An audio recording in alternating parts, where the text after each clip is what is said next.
All right, now we are set up with Git. Let's go ahead and get our project set up with UIKit.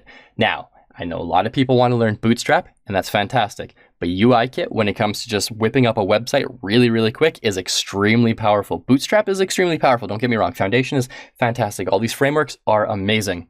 But UIKit just has that little extra touch. All right, so what you see in front of you is just our HTML basic structure, right? So we've got our doc type is HTML5. We have our head, we've got our body, we've got a title in there.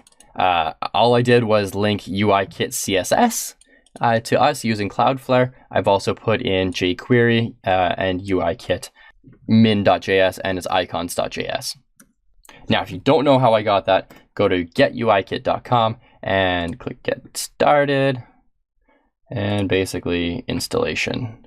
And all I did was grab the CSS and I grabbed the jQuery and I grabbed the UIKit.js. That's all I did. If you don't know how to grab any of this stuff, if you don't know what you're doing in here yet, that's probably a good time to go back and learn about HTML.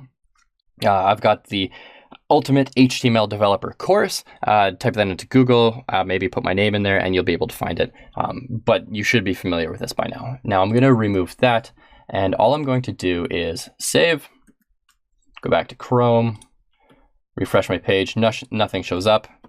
I hit F12 to open my developer tools, or alternatively right click inspect, and I go to console and there are no errors. That means everything is loading the way it's supposed to load. Awesome. Now, this course is not meant to teach you UIKit. It's not meant to teach you how to do basic HTML and CSS markup. So what I'm about to type, you can completely ignore, or if you're interested in learning UIKit, you can pay attention. I'm not going to teach too much about it though. So UK section, UK container, UK text center. And if I do test, there we go. We've got some content in there. Nice and simple. So now if I wrote, let's do a grid, UK grid. Dot UK child width is, I don't know, 1 of 3 at small, and also UK child width is 1 of 1. This is mobile first, which means it's going to take this one by default. It's going to be width of 1 of 1, which is 100%. And when the viewport is small, which is, I believe, 640 pixels or larger, it's going to be a width of 1/3. And UK grid. I also use a plugin called Emmet, which just allows me to basically type in HTML and CSS and attributes like this. And all I do is hit tab and it writes all the other code for me. So let's go ahead and put test in there. Cool, that looks okay. And now let's go to UIKit and put in, I don't know, card. Let's look at a card. And I'm not even going to write the HTML because I don't really care too much for it. You know what? Actually, a better one would be form. One that looks okay. Something with, let's do this one. Grab the markup, and all I'm going to do is grab this. Again, we're not looking for anything fancy. Save, refresh. I've got a basic form, text center. Let's get rid of that. Cool, basic form. Instead of writing text in there, let's put email and let's copy that. Let's put password in here, change that type to password, change this type to email, which is great for mobile. Basically changing the type from text to email on mobile allows a different keyboard on your phone. So you don't, as the user, you don't have to go and hunt for that little @ symbol. It just shows up for you, usually. Email@email.com, that's not the @ symbol. Password, your password, password.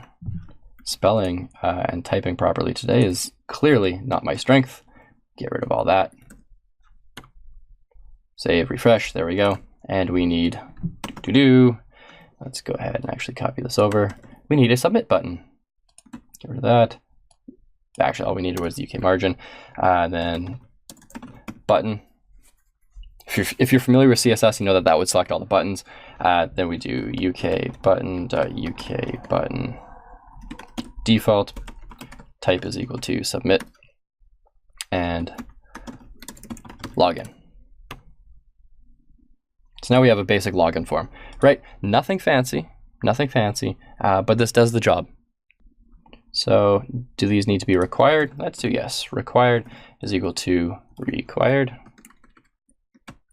Let's copy that over, make sure they're both required. And what happens when we submit the form? HTML5 validation kicks in. Now, don't rely purely on that, but it's okay to allow the validation. Now, we want to add a class. Anything that has to do with JavaScript, I tend to start a class name with JS. So JS, let's call this login. We're going to get to that a little bit later.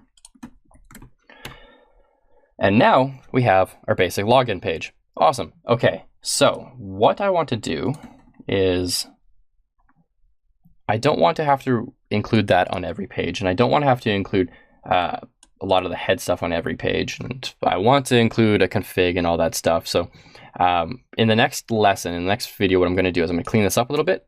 Actually, I'll probably keep that.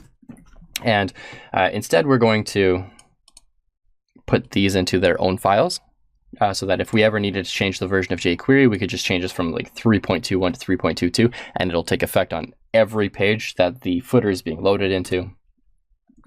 So that's for that. Now, let's get status. Let's do a get diff on index.php. Look at all the differences. So you can see up here, it says in red minus hello world. There's no new line at the end of the file. And all the green stuff is all the new code. I've hit J, lets me scroll down. K lets me scroll up. Awesome. So we've got a bunch of new code in there. Let's go ahead and git add index.php. We can check it again, make sure it's actually in there. Instead of get status, like we just did, we would do git commit added login form, git push origin master, git lg, or git log. You could do git log instead if you don't have the lg command, which you probably don't, but git log is the default one. Basically shows you the same thing. Now, let's go back to our browser, hit refresh, added login form. Look at that. And there's all our code, completely accessible to the internet. Pretty cool, right? So now other people can look at your code, which sometimes is great, sometimes not great, depending on your project. I mean, if you're working for a company like Facebook, you don't want the whole world looking at your code. But if you're doing an open source project, yeah, sure, it's totally fine. You've noticed that I don't really care too much about indenting right now. We can fix that up with an editor config a little bit later. So that is our login form styled with UIKit. Again, nothing fancy. It's not supposed to be. All it's supposed to do is work and sign us in. But at the time, we don't have anything to validate. If someone puts in their email address and their password, it's literally not going to do anything. In fact, let's even test it. Test at test.com, test. It changed the URL to a question mark. That's no good. It should actually not even be a question mark. And it submitted the form. We want this to be an Ajax form. So totally different things. So in the next lesson, I'm going to clean up that file, and then I'm going to create a registration page and probably just a basic index page as well.